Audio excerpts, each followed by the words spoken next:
Hi everybody, Sunish Mehta here, the Mindful CPA. A couple of questions came in dealing with internal control deficiencies to Dear Western, and I'm here to try and answer those two questions for all of you.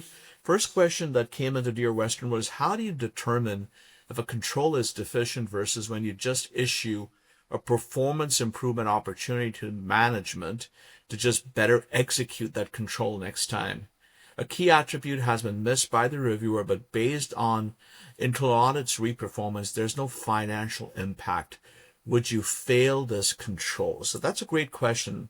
When we think about internal control deficiencies from an auditing perspective, the standard that comes into play is AUC 265. And AUC 265 basically says that if there is a control deficiency that you deem to be such that it's a significant deficiency or a material weakness, then you must issue a separate letter to management called the Internal Control Deficiency Letter, AUC 265 being the standard. Now, what rises to a significant deficiency, what rises to a material weakness is going to be based on the auditor judgment. Typically, we have four scenarios in any audit that will result in potentially a trigger for consideration of a control deficiency. The first one would be that there's a deficiency in the design of internal control. That is to say that a client does not have a control in place to either prevent, detect, or correct something from going wrong. So say, for example, the client has sales orders that are being created and all sales orders have to be authorized, but there is no design in place to ensure that the sales orders do get authorized. Then that's a design deficiency. Now, what if the design works well and all sales orders supposedly have a good control for authorization? But when the auditor does a walkthrough as part of updating his understanding or her understanding of internal controls, when they do the walkthrough, they verify the implementation and they notice that in the walkthrough that they selected, the authorization did not take place. That would be an implementation deficiency. The third instance would be where the auditor chooses to test controls. That is to say that the auditor wants to benefit from testing of controls, therefore lowering control risk and increasing, of course, the ability to do less substantive testing by testing controls.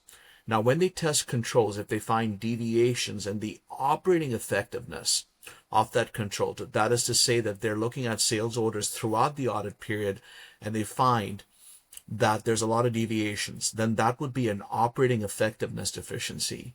And the fourth instance on an audit where you would have a trigger for a control deficiency would be simply your proposed adjusting journal entries or a summary of audit differences where you notice that the root cause of that specific proposed adjusting journal entry is the fact that there is a control deficiency.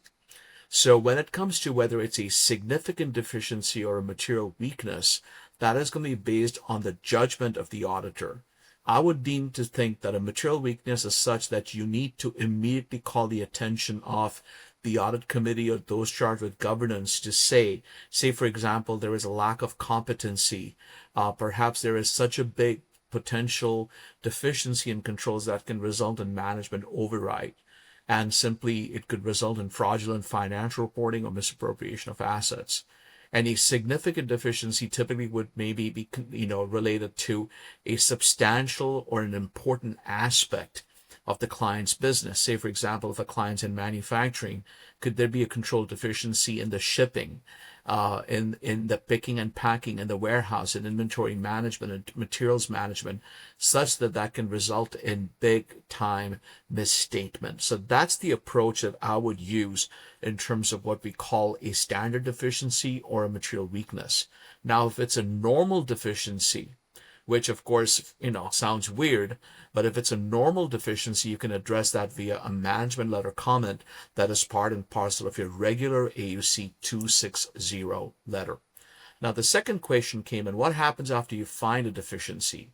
I'm refining our process for failed control tests and want to move beyond just the fact that they fixed it. What's your methodology for validating the remediation of that deficiency? Do you require root cause analysis before accepting a fix? How do you test the corrective action to ensure that it's effective and it just didn't create a new control gap? So typically when we issue an AUC 265 internal control deficiency letter to the client, they're required to respond with, again, a response in terms of what they think of that and a remediation plan. And what I would suggest is if you are testing controls and you are looking at maybe, depending on the test of controls, and definitely test controls once again in the following year to make sure that those deviations go away. On the other hand, if you don't test controls and it's a design deficiency, it's an implementation deficiency, you may want to perhaps do a few walkthroughs next year after you get a response from the client that they have remediated their process. But that is required as part of AUC 265. So that's a quick response to the two questions we had on internal control deficiencies. And again, if you have any questions like this, send them into Dear Western. More than happy to hear from you. Once again, my name is Sunish Mehta. I'm your Mindful CPA. Until I see you next time, take care, everybody. Bye-bye.